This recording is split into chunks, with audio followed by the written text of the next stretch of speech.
So Fandemonium is a celebration of fan passion, fans of everything from sport to music to Renaissance festivals, you name it. But the one sort of common denominator is extreme passion from ordinary people who express it in extraordinary ways. Obviously, being on the Food Network, there is a strong food element to this show, but there's also, as with a lot of your shows, this kind of travel log element. I mean, do you think that's what sets your shows apart from other similar foodie shows? Oh, it's very interesting you say that. You know, I think that I've always been sort of enamored of the notion of food as story. You know, I love the study of culinary anthropology, that a dish, whether it's the name, the ingredients used, it's not happenstance. Sometimes it's a matter of geography, topography, trade routes, slave routes, the Silk Route, whatever it is. And I think that, you know, people forget that certain styles of barbecue, for example, exist in North Carolina, Texas, or St. Louis because the woods that are there, because of who settled there, because of the sugars that are there, what have you. You know, bourbon exists in Kentucky because of the limestone table and the bluegrass, and there's a filtration thing and the corn elements, and then they can ultimately make bourbon there and there alone, or that specific flavor through Kentucky.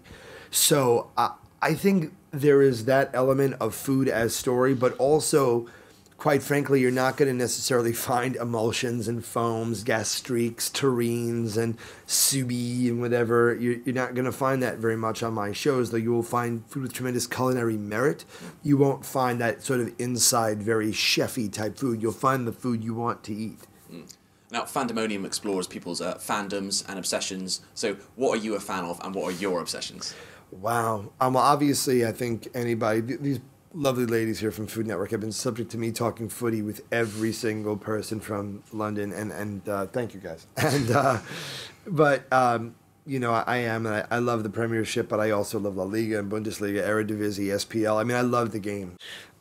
So that's maybe something that I love. I love collecting. You know, every episode for Man vs. Food, I always went to 5 places every city. I would go to a coffee roaster, a comic book shop, a bookstore, a record store, like to buy vinyl, and a local men's shop. So, and there's just those are the passions that drive me. Is it a passion of yours to maybe make a show based in the UK? So want to do that. I would love to shoot a show in the UK. Just by virtue of the fact that, you know, again, to prove that we all, you know, the Yanks back at home don't think everyone, you know, walks around in bowlers with bobbies and saying, you know, pip pip cheerio, and Benny Hill is running around slapping a little old man on the head, and because it's really weird, you know. It's despite the fact that you know, the culture of the modern United Kingdom or of London even is so pervasive between The Office, BBC America, and so on and so forth.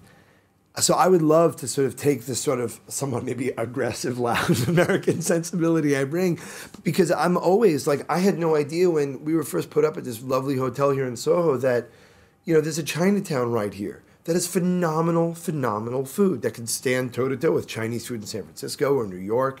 And you can go and right outside the TalkSport offices, right down the street, one of the best like kebabs I've ever had in my life. And you walk in and there's just businessmen playing five-a-side right across the way.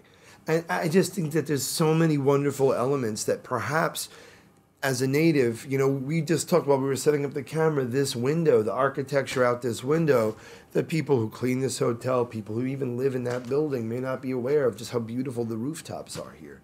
And if my perspective and if people here in the UK enjoy what I do, I'd love to be able to say, hey, jelly deals, you know, British rail tea sucks or whatever it is, and get into it, or take them to Seashell, Listen Grove, my favorite chipper, and do the do.